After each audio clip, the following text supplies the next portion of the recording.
একটা মেয়ে যখন বিয়ের পরে শ্বশুরবাড়িতে যাবে, দেখবে মেয়েটা সেখানে যাবার পরে সে অনেকগুলো যন্ত্রণার শিকার হয়ে পড়ে।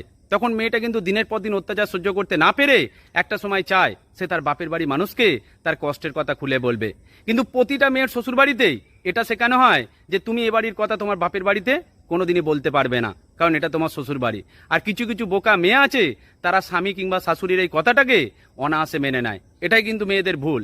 কারণ একটা মেয়ে বিয়ের পরে শ্বশুরবাড়িতে গেছে সেখানে সুখী জীবনযাপন শুরু করতে, তার বাবা তাকে বিয়ে দিয়েছে নতুন করে জীবন গড়ে তোলার জন্য। কোনোদিনই কোনো বাবা মা মেয়ের বিয়ে দিয়েছে মানে মেয়েকে বিক্রি করে দেয়নি। সুতরাং তুমি একটা মেয়ে হয়ে শ্বশুরবাড়িতে দিনের পর দিন অত্যাচার সহ্য করে যাচ্ছ, অথচ তুমি তোমার বাপের বাড়িতে তোমার কষ্টের কথা বলছো না। এটা কিন্তু তোমারই বিপদ। কারণ যে মেয়েগুলো তাদের কষ্টের কথা কাউকে না বলে ভিতরে জমিয়ে রেখেছিল, সেই মেয়েগুলোর খোঁজ নিয়ে দেখো তারা আজকে মৃত্যুর কোলে ঢলে পড়েছে কিংবা তাদের জীবনটাই শূন্য হয়ে গেছে।